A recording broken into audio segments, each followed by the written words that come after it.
Want to know how the world ended? Don't stare at the craters. Listen to the people who tried to keep things running while it happened, or how people survived during the chaos. We'll walk through real voices from terminals and holotapes, clerks at Charleston Capitol, a mayor's family in a shelter, med staff in a police station, and survivors recording their words the days the bombs fell, and the few years after. I'll read their words and play their tapes, so you know who they are, where they are, and what was falling apart around them, the horrors they had to face, and all of the tragedy. What was it really like to be there when the bombs fell? If you guys like Fallout content like this, then you're definitely in the right place. We have a lot on the channel and a lot more to come, so consider subbing. We really do appreciate you guys watching, and enjoy the vid.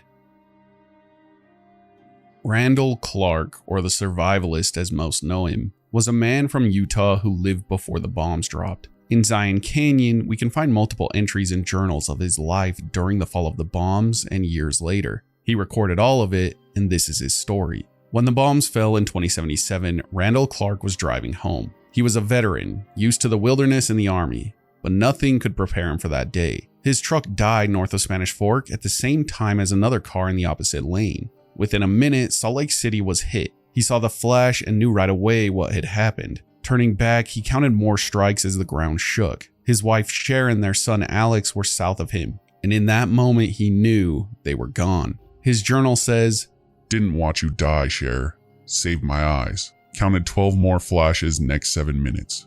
Ground shook each time. 18 seconds later." The couple from the other car were blinded by the blast. They screamed that they couldn't see, and Randall realized there was no help coming, so he gave them what he thought was the only mercy left. He sat them against their car, let them hold each other, and told them that everything would be okay, and then fired 2 shots. After that, he grabbed his rifle and pack and started walking. It took 5 days to reach Zion National Park. By then, his feet were torn from blisters and he could hardly sleep. He found a cave once used by the US Geological Survey, with abandoned gear and food supplies left behind, and that was the reason he survived those first months. Outside was nothing but danger. Black rain fell, and the Geiger counter spiked whenever he stepped out. In the army, he'd been told Fallout would clear in 2 to 4 weeks, but months went by and the land was still dangerous. He would scrape condensation from the cave walls into bottles of water, and he kept recounting memories of his family, writing, "You told me. Stop running off to the wild. Man belongs with his family. You were right. You were right. You were right. You were right. Wasn't there to hold you and my boy. Died without me. Never touch you or him again." Rations from the survey team stretched for a while, but by January 2078, nearly everything was gone. At last, the radiation dropped enough to risk going outside. The world he stepped into was ruined. The snow glowed green, no animals moved, and he saw no signs of life. Quote, "There's nothing alive out there." By 2083, he had learned enough to start cataloging plants that he could eat. Banana yucca, mesquite, prickly pear. They were all mutated, but safe if harvested carefully. For the first time in years, he tasted something fresh instead of canned food. Strange insects appeared, and eventually he spotted bighorn sheep. They're bulkier and their horns grew differently, but they were alive. That gave him hope that the land could recover. The next year, he forced himself to travel back to Salt Lake City. It took 15 days, circling hotspots and foraging as he went, and the sight broke him. The city was nothing but craters, bent steel, and burned bricks. He couldn't even find his street. He told himself Sharon and Alex had been vaporized instantly, but he feared it might have been slower and worse. He wrote this as he got back. "Don't know what I was thinking. Imagined I'd find my house, dig through the rubble, find something. Your bones, I hoped, and little nuts. Would have buried them. Here in Zion, maybe. SLC is mostly craters. Warped steel girders where high-rises sat, mounds of bricks. Never found our house, didn't even find the street. What wasn't a crater was scorched clean." With nothing left to find, he returned to Zion and built a heavy electrified door on his cave. In 2095, he spotted a group of 28 people moving through the canyon. They spoke Spanish and kept repeating the word paradiso. He stayed hidden, watching. When one of the men broke his leg, Randall pretended to be him, screaming for help until the rest of the group found him. Later, he left antibiotics on a rock near the camp. They believed God had sent it. Randall only felt bitter about that. No God who let the bombs fall would care about medicine, but he still wanted them to live. A year later, more than 100 people in vault suits from number 22 arrived. They carried pistols and submachine guns and moved with discipline. They attacked the Mexican group, killing most of the men, and then trying to take the women and children and gunning down anyone who resisted. Randall couldn't stop it. Scouting their camp later, he realized they were also eating their captives. He called them coffers because they hacked and wheezed constantly, sick with something they had brought from their vault. Say I go in at night and get the women and children out. Where to next? But I have to get them out. Have to. For nearly a year, he fought them. Patrols were ambushed, traps went off, and their own grenades were turned against them. He even dragged bodies into traps to bait more of them in. By the end, dozens were dead, about a third of their force. In early 2097, his journal said the coffers were finally gone. He had beaten them, but he felt nothing from it. That same year, he came across Sylvie, trapped in one of his snares and screaming in pain. She had escaped from the coffers and called them children of the devil. Life in their group had been especially cruel for women, and she had run when the chance came. Randall freed her, treated the wound, and taught her how to live outside. For the first time in decades, he wasn't completely alone. By 2100, Sylvie was pregnant. Randall, 47 now, was terrified. He hiked for medical books and scavenged for supplies, determined to do better this time. In 2101, she went into labor. The baby was breech. Randall tried to turn him and then attempted a C-section too late, and the baby who he planned to name Michael died too. He buried them both south of the Narrows.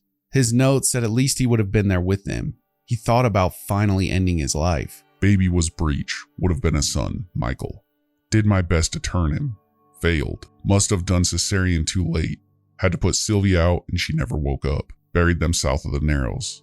Well, this time I was by their side. So much better. I think I can finally do it. But he didn't.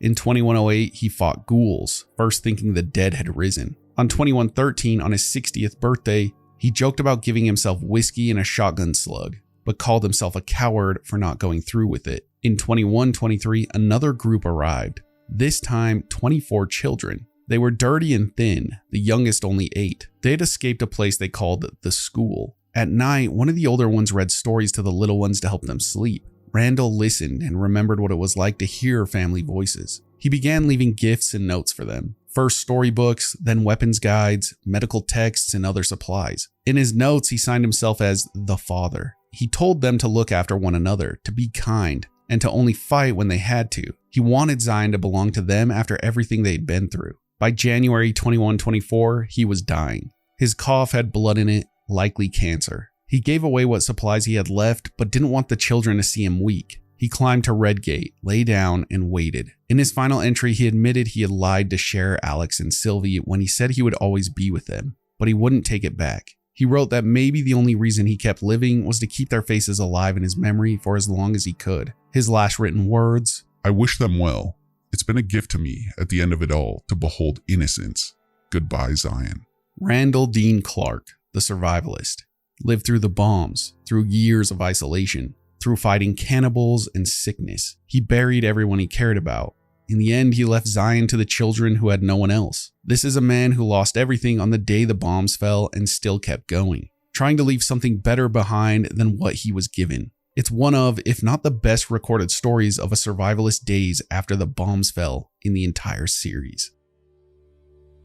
Frederick Sinclair was a wealthy businessman and the creator of the Sierra Madre Casino. On the surface, it looked like a luxury resort built for the elite, but it was really meant to be something else, a shelter. Sinclair saw that the world was moving toward nuclear war, and he wanted to create a place that could survive it. But this wasn't just about survival alone, it was about Miss Keys, a singer he loved more than anything. The casino, of course, was built for her. Every decision he made, from the funding to the design, was driven by his hope that it would protect her when the bombs eventually dropped. She wasn't perfect though. She was famous, but she struggled with addiction, and that made her easy to manipulate. Dean Domino, a lounge performer and con artist, saw that weakness and planned to use her to rob the casino. Sinclair found out about the plan before Vera could tell him, and even when she finally confessed, it didn't really soften the betrayal. He realized that the two people he trusted the most had been plotting behind his back. When Sinclair learned what Dean was up to, he changed everything. He turned the vault, originally meant to be a fallout shelter, into a trap. The system's locks and security holograms were reprogrammed to ensure that anyone entering the vault without permission would never escape.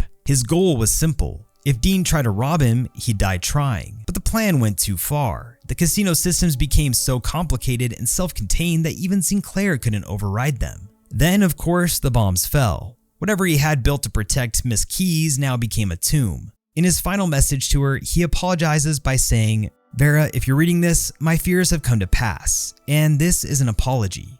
I hope you realized what my last words meant to you. If so, they have led you here, and this place will keep you safe. I know what they meant for me, and I fear they have trapped me here. I have extracted the previous entry after our conversation tonight. It can't have been easy for you, and I am sorry for all I put you through in silence. I know, while you do not love me, you did not mean any malice in what you did.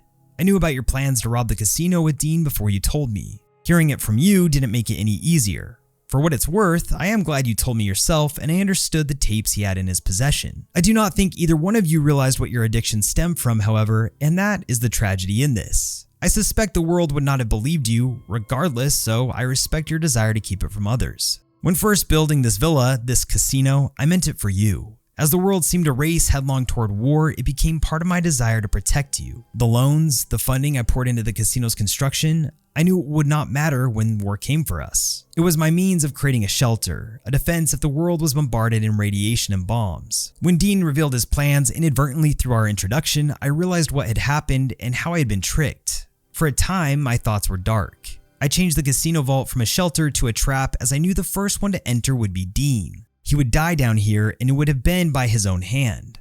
I fear, however, that I overstepped myself and the only safe place in the casino is the vault. I have tried to rewire the systems, change the protocols, and I cannot. I will do one last check on the pipes by the edge of the outside platform and see if anything can be done. I fear it is useless. If you come down here, do not access my personal account's entry. It contains only a message for Dean, and it will seal the door and you will have no way out. Even the elevator is designed to automatically return when the door is closed, and it will lock in place. There should be enough in the vault to sustain you until help arrives, though I have ensured that there is enough medical supplies down here to keep you comfortable. The hologram should defend the casino from any attackers, and the hologram beacon in the villa will broadcast an emergency signal so that others know you are here. When danger has passed, rescue will come. I hope you were able to read this and know that I loved you. Frederick Sinclair. His final words to Miss Keyes were filled with guilt and love. He believed the holograms would protect her and that rescue would eventually come, but of course it never did. The world outside was gone and the Sierra Madre stood frozen in time as an ode to love and obsession, and ultimately it ended up being the last desperate hope of a man who tried to save someone when there was no world left to save. This fish packing plant was just a regular seafood plant. The people there weren't soldiers or politicians, just workers processing fish in Boston on the day everything ended. Their terminals give a glimpse of what it looked like when the bombs fell from the point of view of people who didn't even know what was happening until it was too late. Before October, the records are normal business logs, fish imports, fish exports, and temperature checks. They talk about cod and flounder shipments like it's any other year. The company was doing well with steady supplies and good output. There are small complaints about fumes from delivery trucks, broken fans, and a thermostat being bumped too high, which could ruin the entire batches of fish. These were normal work issues though, the kind that fill up your day when life still makes sense. By August, one of the employees, Jane, was already frustrated about the air quality. She left one day because the exhaust from trucks gave her headaches. She still sounded upbeat, even polite, asking her coworker George to finish her contract for her. Again, just a normal email between coworkers. Then October 23rd hit, the day the bombs fell. The factory was still running. Jane sent another message and this time her tone had changed completely. She could hear that sirens were going off outside. Nobody was explaining what was happening though. She wrote that they were told to lock the doors and wait until someone got back to them. And at this point, this was half an hour ago. She was confused, scared, and just trying to stay calm. She even ended the message casually asking Dave to bring her a Nuka-Cola when he came up. That one line makes it clear she didn't quite understand how serious things were. Dave replied to her soon after and he said he couldn't bring the Nuka because the main lift had been shut off, trapping the lower level workers. He mentioned hearing rumbling and shaking, probably the bombs hitting, and that some of the shelves had fallen over. He said that everyone downstairs was concerned but still thought it was something temporary. He asked Jane to tell him if she heard anything new, and that's the last message either of them ever sent. Those short emails captured the moment the world ended for regular people. The sirens were blaring, the ground was shaking, and they were still talking about soda and work problems as shit was hitting the fan all around them. They didn't know they were some of the last people alive in that part of the city. The plant's logs kept running until the power failed, but the workers never made it out. The fish packing plant became one more frozen piece of history from the day the world ended. A place where people were doing their jobs one moment and waiting for help that never came the next. Final entry, Saturday, October 23rd, 2077. This is Megan Hayes. I'm a tour guide here at the Concord Museum of Freedom. I am so scared. Everyone saw the flashes, they left. Even Mr. Nash. He just ran away and left me here. Jerk. And then one of those army helicopter things crashed into the roof. I saw soldiers, but they looked freaked out. I just hid from them. I've only been in Massachusetts a month. I don't really know anyone, and I don't know where to go. I broke the lock on the curator's desk and took the gun. I'm going to hide in one of the rooms for a few days until things calm down. If anybody reads this, please come find me. But if you try to hurt me, I swear I'll shoot you. Her entry comes from the very first day of the war, written in Concord, Massachusetts. The area around Boston was hit early during the Great War. Panic spread instantly, with people rushing out of Concord looking for safety farther inland. Hayes wasn't from Massachusetts and had no family in the area, which left her completely alone. The Concord Museum of Freedom where she worked wasn't built for survival. It was just an old colonial building with limited supplies and little protection. When the vertibird crashed into the roof, people saw that even the military had lost control within minutes of the bombs dropping. Soldiers stumbling through the wreck only added to her fear. She didn't know what had happened beyond the museum walls. With no clear idea of where the strikes landed and no way to reach anyone, she decided to hide inside with the curator's gun. In a city filled with radiation and desperate survivors, even footsteps near doors could have meant trouble. This is the last entry we have for her. Who knows what happened?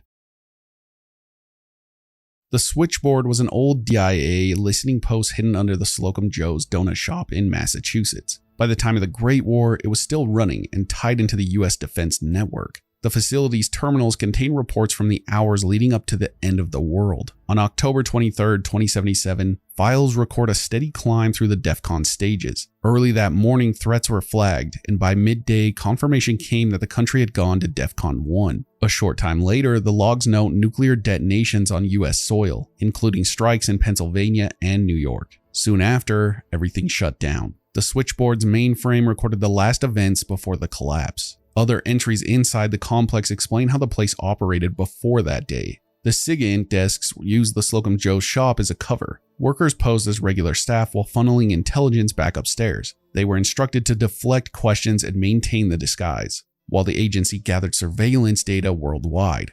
Reports mentioned transmissions from Afghanistan, research on possible Chinese stealth projects, and all of it was routed into an experimental program called PAM. The predictive analytic machine was built to forecast global conflicts. It was asked to simulate war scenarios and assess potential Chinese actions. The results were direct. One conclusion was that even a successful first strike on the United States would not allow conquest, since most of the arsenal would survive. Another estimate claimed China was working on stealth submarine programs, based on gaps in intelligence and suspicious resource shipments. Personnel grew frustrated with its rigid logic, and some described the machine as stubborn. By the late 2070s, PAM was considered accurate enough to brief national leadership. One of the final assessments placed the chance of alert levels rising in October 2077 at only 12%.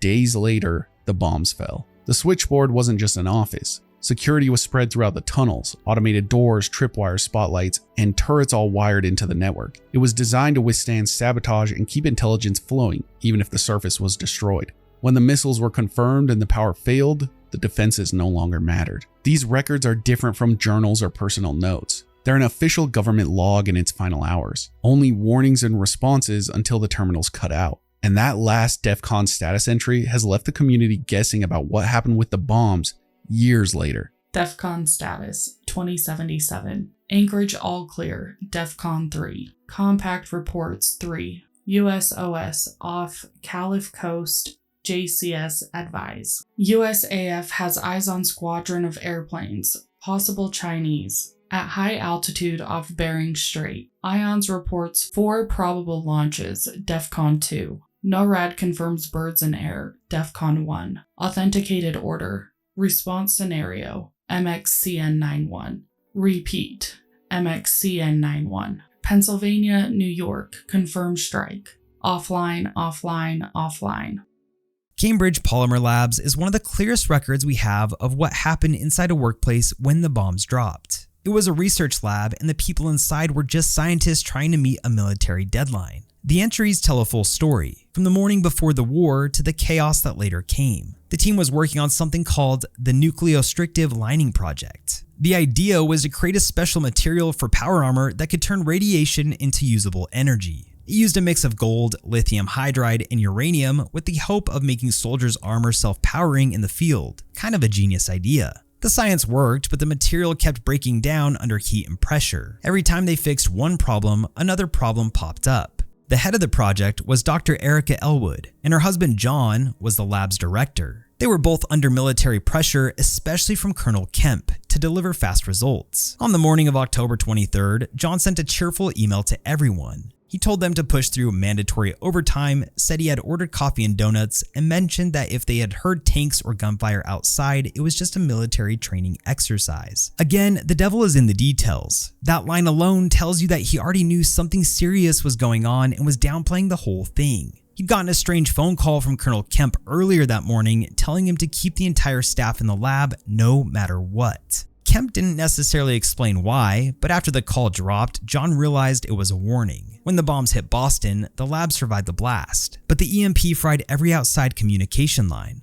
John lied to his team, telling them the noises and shaking were part of those training exercises. He knew that if they found out the truth, that a nuclear bomb had gone off, they'd of course try to leave, and he couldn't risk that.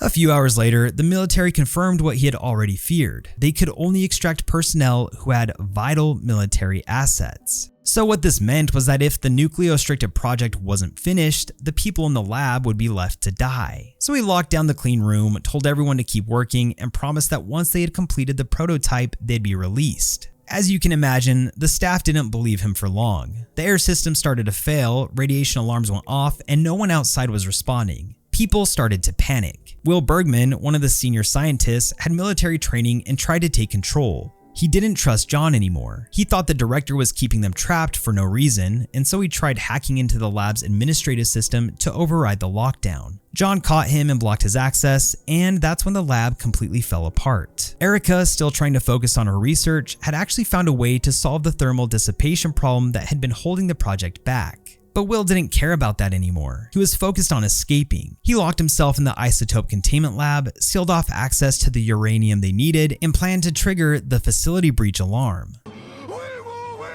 This alarm would open every locked door, but it would also activate the lab's automated defenses. The robots and turrets would target anything alive. Panic set in, John tried to warn him off, but Will was already past reasoning. Meanwhile, Erica and two others, Tom and Mary, tried to climb through the ceiling to get around the barricade and stop him. They planned to take Will by surprise before he could activate the defenses. At the same time, John's health was failing. He'd been shot while scavenging for supplies in the city, and the wound had gone septic. He was also sick from radiation exposure. In one of his last logs, he admits he can't hold out much longer and apologizes to Erica. He tells her he only kept them there because he thought finishing the project was their only chance at rescue.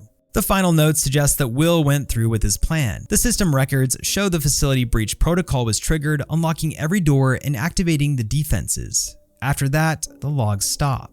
No more messages from anyone since the lab's security robots and turrets likely killed everyone inside. The tragedy of this place is that they actually did figure it out. The last surviving experiment in the lab, still running when the player finds it centuries later, proves Erica's design worked. They finished what they were told to do, but no one ever came back for them. The people who stayed behind were never rescued, and the lab that was supposed to change the world became their tomb. You're standing in the mayor's shelter, deep under Boston, where 3 holotapes were left. These tapes weren't found in a desk or a record vault.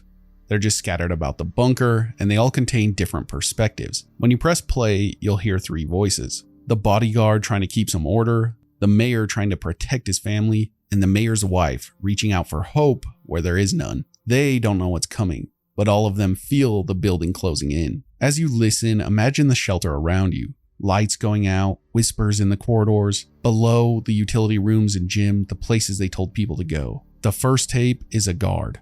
Found the mayor in the tub last night. Locked the door before the missus found him. Didn't want her to see him like that. I told her he'll be back soon and not to worry. In the meantime, I told her to take the children down to the utility room in the gym and wait for the all clear. Situation's getting out of control and we're outnumbered. It's only a matter of time before this place falls into chaos. Things seem to be going bad in the shelter. The guard is losing control and the mayor is dead. And he left behind his own tape. Hi, sweetheart. I'm sorry it had to end this way. I tried to build a place where our children could live comfortably. You know, I'm a family man, and know our children come first. I'd do anything for them, even at the expense of taxpayers' money. The mob has broken through, and it's only a matter of time before they reach the lower level. As a last resort to protect our family, I give you... well, I give you myself. Take my body to the people. Tell them I died a coward. Maybe they will leave you in peace. I left the key to the safe with one of the attendants. I forget his name. Anyway, goodbye, my darling. I love you and the children so much. The people he was talking about, this mob, they were a group trying to get into the shelter after the bombs had fell. They wanted in, and they wanted blood. The last holotape is the mayor's wife. Where are you, honey? I've been told to take the children to a safe place near the gym. Are you okay? The children are scared. This whole situation is my fault. I convinced you we needed all of this stuff if the worst ever happened. Now look at what's happening. All my fault. When you come back... Oh, hold on. Looks like the little one's hungry. Shh. It's okay, baby girl. Don't cry. It's okay. Mommy's here. Listen, when you come back, let's get out of here. Let them have this place. We don't need it. Love you, honey. See you soon. It's a good example of how status or class became non-existent in the post-world. The mayor couldn't handle the chaos and left his family to clean up his mess. The guard decided to lock his body away in hopes that he could spare them from the trauma. But in the end, the mob managed to storm the shelter, and whatever happened next probably didn't go well for anyone. My name is Carrie Delaney. I teach 4th grade at the Early Dawn Elementary School in Washington, D.C. Yesterday, October 23rd, 2077, half the school went on a field trip to Lamplight Caverns. We were packing up to leave when everything went crazy. The cave started shaking, the lights went out, the kids started screaming. My God! Mr. Pollock went outside to see what was going on. When he came back in, he told us what he saw. Clouds. Mushroom clouds. It's finally happened. The end of the world. Carrie Delaney's writing comes out of Early Dawn Elementary, where she worked as a 4th grade teacher in Washington, D.C. When the bombs fell on October 23rd, 2077, she was with her class on a field trip. The ground shook, lights went out, and she gathered the students to safety in the caves of where they were visiting. What she left behind are journal entries that record the terror of that day and what came after. Her first entry, as we heard, describes the moment it happened. The tunnels shook, the kids screamed, and she realized it was nuclear war. There were mushroom clouds in the distance and the end of the world. Food was scarce from the start. The school hadn't been designed as a fallout shelter, so once they were stuck inside, there was no rescue coming and very little to keep everyone alive. Imagine having all those kids and trying to be responsible and keep them alive and safe. The crying alone would be madness. We're all okay. If you can call being stuck in a cave with 82 terrified kids okay. Alive, anyway. But I don't know what the hell we're going to do. It's been 4 days. Claudia went out this morning to look around and never came back.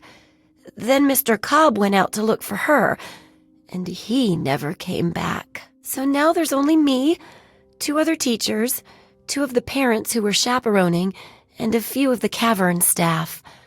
And all these poor kids. We've got enough food and water to last for a while, I guess. But after that, I just don't know. We can't stay in here forever. Can we? These holotapes are pretty interesting. They record the day-to-day struggle of a teacher trying to protect her class in impossible conditions. She talked about calming the children. She described how rations kept running out. She also said she hopes that someone might eventually find them. In the end, her words leave a record of a group isolated in the dark with no real chance of surviving what the war had already taken from them. But here we see the beginnings of what would later be called Little Lamplight, a settlement run only by children. In the days leading up to the Sierra Madre's grand opening, the people working inside had no idea they were living through the last normal moments before the bombs fell. One of the few records from that time comes from the casino's medical clinic. The doctor there kept notes on the people who came in, and those entries gave us a clear look at what was happening right before everything ended. The entries start with Vera Keyes, the same singer that Frederick Sinclair built the casino for. She came into the clinic without Sinclair, but she was with Dean Domino. He told the doctor that Vera had a throat infection and asked if the auto doc could help. The doctor, of course, thought that was strange because the Sierra Madre had its own auto doc. Domino brushed it off, saying he didn't want to alarm Sinclair, which already made things suspicious. The doctor ran tests and found that Miss Key's voice was fine. There was no infection at all. What was really happening was that she had become dependent on Med-Tek, a strong painkiller that was also addictive. Her, quote, loss of voice, quote, was really just exhaustion and the effects of long-term chem use. When the doctor tried to talk to Miss Keyes about it, Domino stepped in and shut it down immediately. He treated it like a joke, laughing when the doctor warned that too much Med-Tek could send someone into a coma. The doc lost his temper, and Domino ended the visit by saying they'd come back when he was in better spirits. The doctor wrote that he despised Domino, which gives you an idea of how tense that encounter really was. Not long after, Domino came back alone. He asked about Miss Keyes' test results and whether her voice would recover in time for the gala event, the big opening night performance. The doctor told him that if Miss Keyes was worried, she needed to come in herself. He refused to share private medical details with Domino. He also explained that if her voice ever truly got damaged, the auto doc could fix it, even through surgery if needed. That answer seemed to calm Domino down. He eventually apologized and tried to smooth things over by leaving the doctor a bottle of wine. The doctor said he found it inappropriate and tried to refuse. Now, this is where the entries stop. It's the last medical record before the casino locked down and the bomb started to fall. Miss Keyes, Domino, and Sinclair were all caught in their own plans, and no one realized they were hours away from the world ending. The clinic logs give us a rare look at that exact moment. A doctor just doing his job, caught between people hiding secrets, and a war about to erase everything. The police at the Sierra Madre Villa were just regular officers trying to do their jobs, but their terminal entries make it clear that things were getting stranger by the day before the bombs hit. Their boss, Frederick, had strict rules for everything coming in and going out of the villa. He didn't want anything radioactive or foreign entering the resort, claiming it was for safety reasons. The officers were told that an automated system would check visitors and confiscate anything dangerous, even small items, then mail them back to the person's address. When the police asked about the construction crews and whether those workers should be searched too, Sinclair brushed it off. He said that was a villa matter, meaning it was handled by somebody else, most likely Dean Domino, who seemed to have more influence than he should have. Sinclair's security ideas didn't make the officers' jobs easy. The chief complained that the list of banned items was nearly impossible to enforce. He even admitted that one of Sinclair's friends tried to pressure him about being more flexible with visitors. That same friend also hinted he could cut off supplies if the police weren't cooperative. It's clear from the chief's tone that he didn't trust any of these people, but he didn't have much of a choice. He had to balance Sinclair's paranoia about security with the fact that the villa's management didn't want to upset wealthy guests or slow down the casino's grand opening. The terminals also talk about Sinclair's hologram guards. The police thought the holograms made their jobs pointless since those glowing sentries could instantly kill intruders. One officer even said he didn't understand why Sinclair needed living guards at all. Still, the police stayed on duty and tried to manage security while preparing for the gala event, the big night meant to celebrate the casino's grand opening. The chief made absolutely sure the police station was stocked. They had shotguns, ammo, and mines in case of trouble, and Sinclair seemed convinced something big could happen, possibly a war or an attack. The dispensers around the villa, which most people thought were just fancy vending machines, could also unlock ammo and repair kits using special codes. Those codes were stored in the contraband room in case of emergency. The officers weren't happy about the vending machines though. They only worked using Sierra Madre casino chips, which the guards got as part of their paycheck. It meant they were basically forced to buy their food and supplies from Sinclair's machines. One of them even called it a company store, saying it felt like Sinclair wanted total control over everyone who lived or worked there. As the night of the gala got closer, the chief focused on the event more than the rules. He told his officers to go easy on the guests. One of the guards mentioned setting up a radio to listen to the performance and said he was going to stash drinks and food from the evidence room to celebrate after his shift. They still didn't realize how close they were to the end. The last entries mention how quiet the night was. The officer expected to listen to Vera Keys sing from the casino over the radio, not knowing that the entire Sierra Madre was about to be sealed off forever. The police were thinking about enforcing rules, guarding doors, and finishing their shifts. But outside those walls, the bombs were about to fall. The resort that was supposed to be a safe escape turned into a locked tomb for everyone inside. Tina, it's me, your brother, Alex. Listen, Mom would kill me if she knew I was contacting you, but she's being an impossible bitch right now.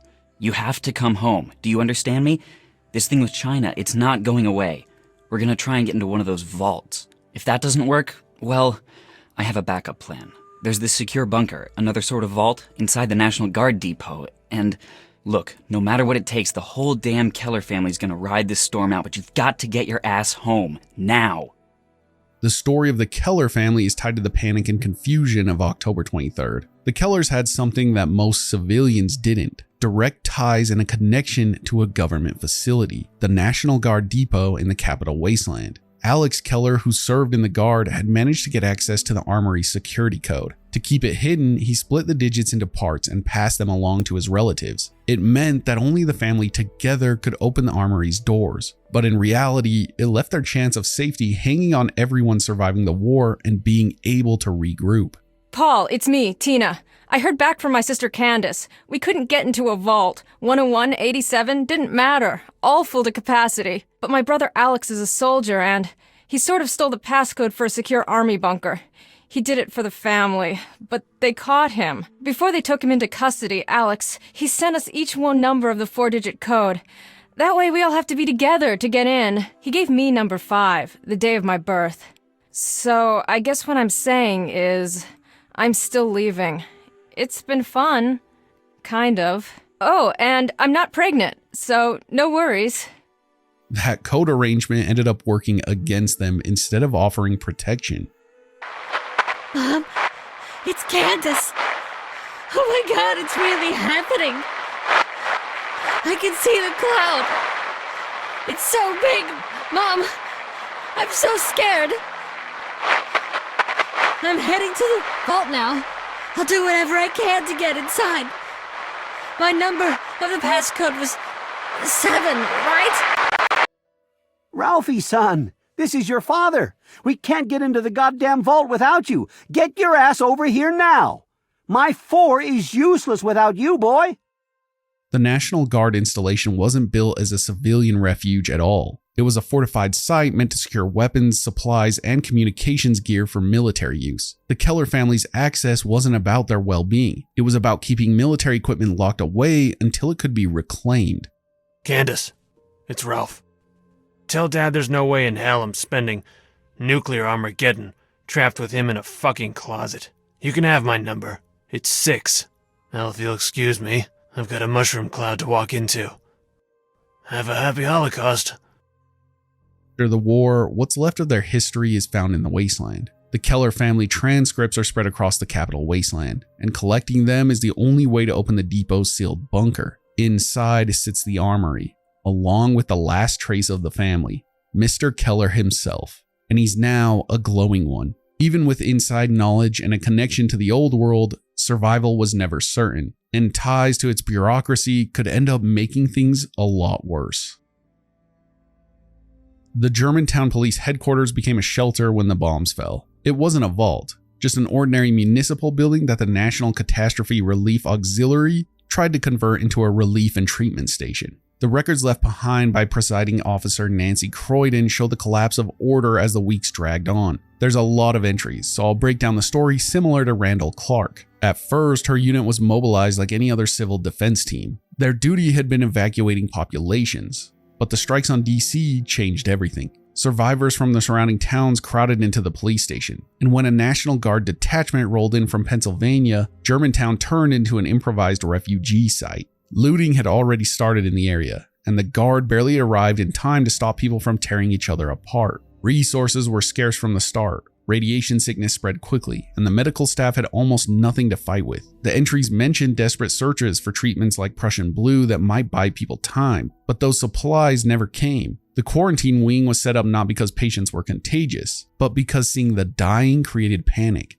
Croydon and her nurses tried to keep morale up, hiding the worst of it and easing pain with the painkillers and alcohol they had left. When those ran out, all they could offer was prayer. Desertions followed. Some survivors talked about trying to find a vault, convinced they could force their way inside. A few of the relief workers left with them. Croydon called them fools, but she admitted the station was barely holding together. The rations and water from the artesian well were locked up, but every day there were fewer hands to guard them. By the later entries, the writing reads like the words of someone preparing for the end. Croydon confessed she had started wearing a head wrap so the patients wouldn't see her own hair falling out. She felt more like a preacher than a nurse, keeping spirits alive when the medicine was gone. In her final note, she wrote a farewell, hoping one of her sisters might someday find it. She said she had tried, and that was all she could do. I suppose it seems only right to say goodbye. I ought to know it's hopeless, but maybe one of my sisters is still out there, and I couldn't go without leaving some kind of farewell. Just know that I did everything I could.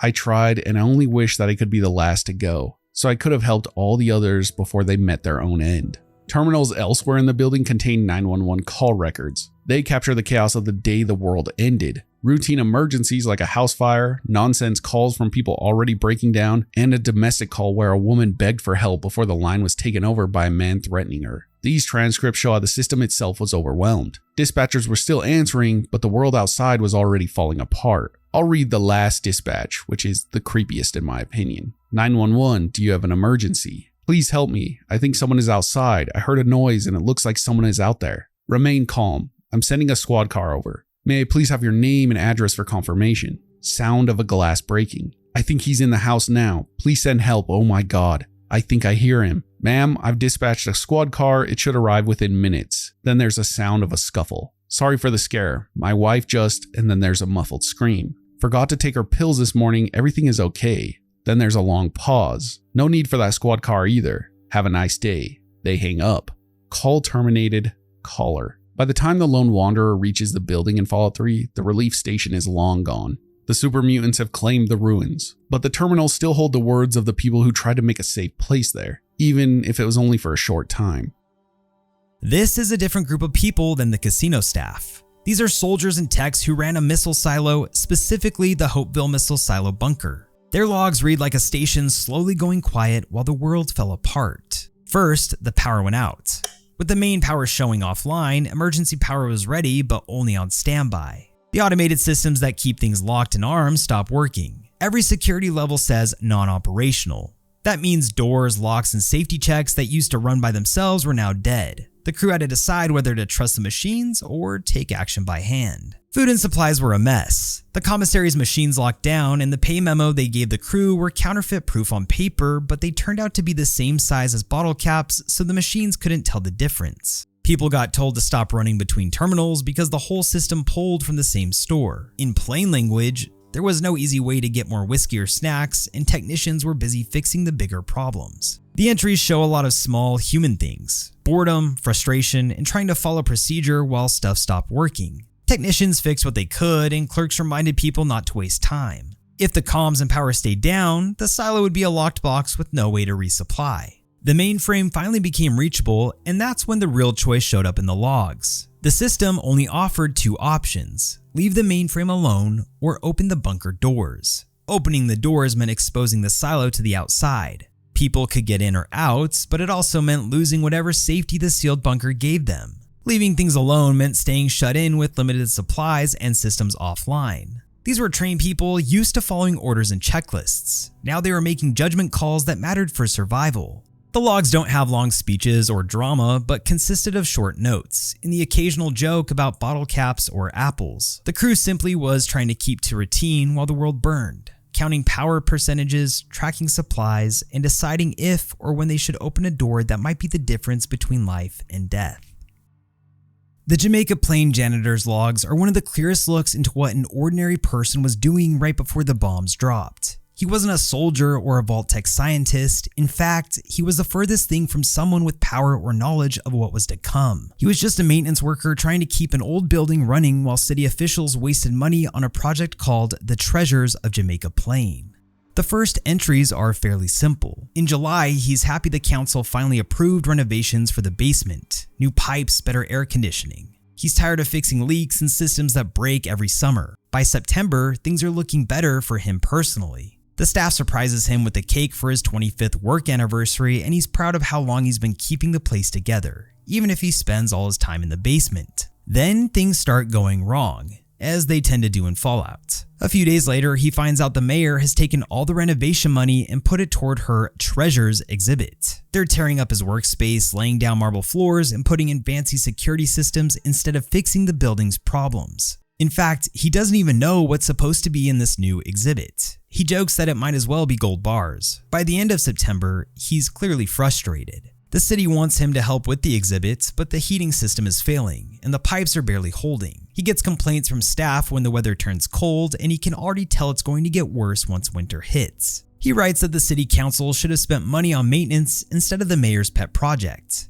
In early October, they install protectrons and a new laser security grid. He nearly gets himself killed setting it up because it's so sensitive. The security takes over half the basement, while the ceiling and plumbing above him are still falling apart. He doesn't understand why no one else sees how ridiculous it is. He even mentions how shocked he is that the city council approved this whole thing to begin with. By mid-October, the exhibit opens. Hardly anyone comes. 3 visitors in one day, if that. The mayor keeps pretending everything's fine, but the janitor can tell the project is a disaster. The money's gone, the equipment barely works, and now he's just trying to stop tourists from wandering into his office. Then comes October 23rd, 2077, the day the bombs fell. His last entry is of course short. He says that he heard it, that things are bad outside. He's calm, but he knows what's happening. He says there won't be any ceremony that night, meaning the city event is canceled because everyone's probably dead. He states he's going to lock up the Treasures exhibit before trying to leave, hoping maybe it'll mean something to someone in the future.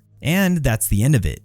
One man sitting in a basement, hearing the world end. His final act was to close the exhibit that ruined his job, because even then, he wanted to leave something behind for whoever came next.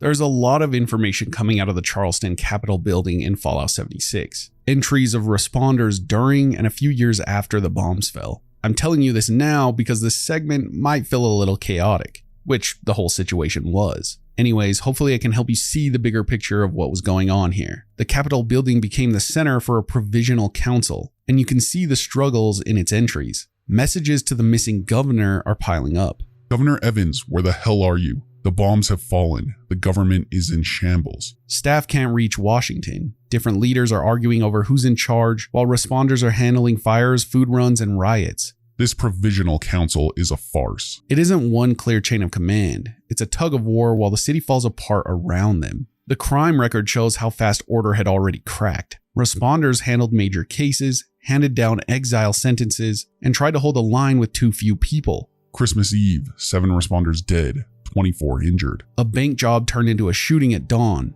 Opened fire on Goldman, killing him. A chem dealer got hard labor. Over 300 pounds of illegal chems, sentenced to 5 years hard labor. And then there was a kidnapping case that ended with the family split up and the kids in foster care, because there wasn't any other system left to take them. Both agreed to voluntary exile. Children left in foster care. Then a Christmas Eve raid hit the city limits and responders died in bunches. Subject Jane Doe is the sole living raider, tied to the raider leader. Charleston was chaos incarnate, as you can see. I'm only reading bits and pieces, and the information is stacking up. Other files track bigger threats. Holbrook's scouts brought back a severed head that wasn't a ghoul and could talk. Well, could talk when it still had its head. Clearly early proof of super mutants in Appalachia. Bigger, tougher, able to talk and use guns. Some kind of super mutant. Reports mentioned paramilitary figures at a power plant, armored and unknown. Some at the power plant had power armor, so she didn't try to approach. Messages out of Harper's Ferry said the Free States left their bunkers with the food and gear while the Capitol scrambled to feed its own people. The Free States have left their bunkers and retaken Harper's Ferry.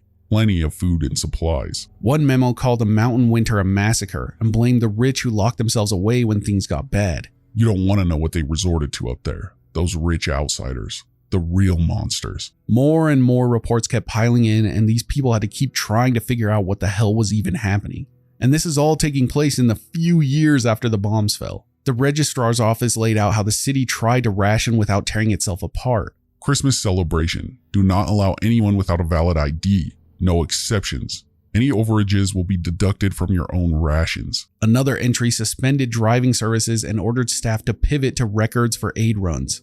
All vehicular registration and licensing services suspended. Staff provide record support for the first responders. Put together, the Charleston Capitol entries are a record of people trying to be a state again with half of their tools missing. Clerks still stamp forms, responders drag the wounded in and the dead out, politicians argued in empty rooms, and somewhere in those halls, a robot at the DMV still tells you to take a number. Please wait for your number to be called.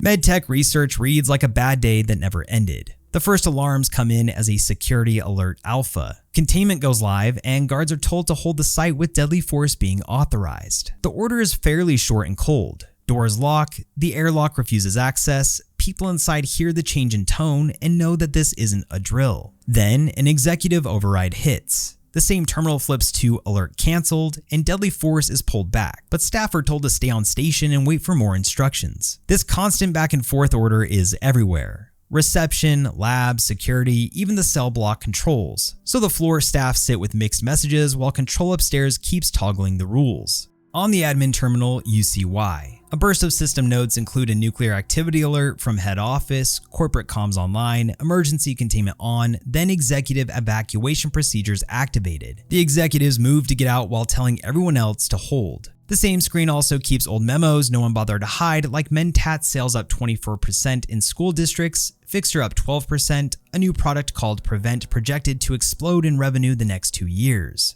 Down in the lab and cell blocks, security panels keep cycling. Lockdown engaged, lockdown lifted. Local guards can seal or open the doors in their hallway, but they don't control the big picture. Protectron pods are still on charge with personality modes sitting at default. Turret firmware says error and then all clear, which makes no sense, and diagnostics list 2 linked units at 0% flagged with errors and distant readouts. In plain terms, defensive hardware is half dead, half armed, and no one on the floor knows what the hell is going on. The airlock terminal keeps rejecting open doors while flashing the earlier order to hold containment. Somewhere above, admin cancels the alert again. The pattern looks like this. Lock down the building when the first nuclear alert lands, lift it so the executive route can proceed, then freeze everyone else in place until executive personnel say otherwise. The instructions to security never mention families, never mention outside conditions. They're about site integrity and nothing else. What people in the building were dealing with minute to minute is easy to picture from these screens. A receptionist watching her terminal flip from red to green and back.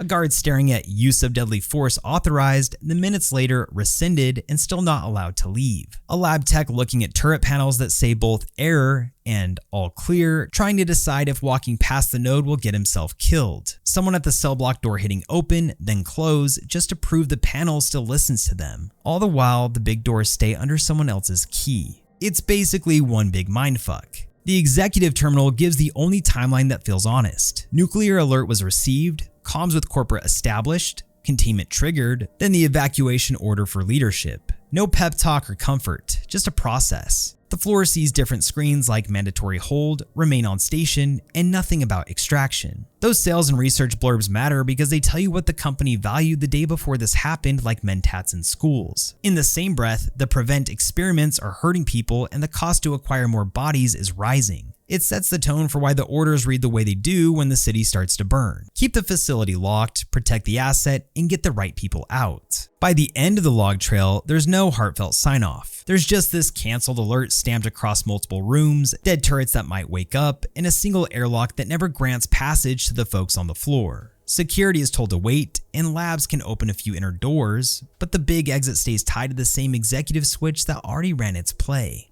So the real story at Med-Tek isn't a battle. It's a staff trapped inside this dystopian type of policy, guards holding posts because a screen simply told them to, researchers watching defense panels flicker, receptionists stuck behind desks because they're simply told to do so, and above them, an admin terminal that made two choices back to back: lock the building to keep it secure, then clear the way for the people at the top. After that, the entries stop. Not because things were resolved, but because the last people with access were gone, and everyone left was still waiting for a green light that never came. The logs from Satellite Station Olivia describe one of the last calm mornings before the bombs fell. It's just another workday, routine check-ins, maintenance, and orders from higher up. But you can see how quickly everything stops once the world changes. At first, the check-in sheet for October 22nd, 2077 lists everyone who came in that morning. Officers and sergeants signed on one after another between 5:50 a.m. and 11 a.m. Nothing strange there, just a regular duty shift at a satellite relay site in Massachusetts. These people were used to dealing with communications, signal intercepts, and classified data. The daily briefing message on the terminal is completely ordinary. It talks about new equipment upgrades coming soon, pest fumigation in the lower levels, and intel officers coming in daily because of a spike in intercepted transmissions. The only hints of growing tension is that last note: more signal traffic and more people checking classified comms. When the bomb started dropping, everything shut down pretty quickly. The satellite dish went offline, data streams failed, and the base network disconnected. Each system message lists system error and offline. That means that they lost contact with the outside world almost immediately. The military chain of command likely fell apart in seconds once the first detonations hit. The people stationed there would have been staring at dead screens, realizing they had no way to contact command. No direct messages describe panic, but the missing follow-ups say plenty. The intel room had a strict access warning, only officers and analysts were allowed in, and anyone else caught inside would face a court-martial. When everything went offline, that rule would have suddenly meant nothing. Without command orders or working comms, those soldiers were probably trapped in place, unsure whether to follow the manual or break it. From the logs, you can tell that this base wasn't a launch site, but was a communication node. Its purpose was to monitor and relay data from orbiting satellites. That meant they were among the first to detect what was happening when nuclear signals started lighting up across the network. Data stream offline isn't just a tech note, it means the satellite stopped sending back data, likely destroyed or jammed by the electromagnetic pulses that came with the detonations. So the story of Olivia is about soldiers stuck in their station, following orders that no longer made sense. They had instructions to maintain the site and protect classified systems, even after those systems were already dead. By the time the comms collapsed completely, there was no more orders to follow. Their last recorded actions were trying to connect to an offline database and opening restricted rooms that no longer mattered. In the end, the soldiers at Satellite Station Olivia would have been isolated, unable to reach anyone. They weren't killed instantly by a blast, they were cut off, watching as every system they relied on went dark, waiting for orders that never came. There are a lot more terminal logs and holotapes out there talking about the final moments before the bombs dropped and during the Great War and Fallout. So if you want us to cover some more in a future vid, just let us know. If you drop some of your favorites in the comments that we didn't get to cover today, we might snag them next time. Thank you guys for watching, we really do appreciate it. And remember, enjoyed time is never wasted time, and we'll see you in the next.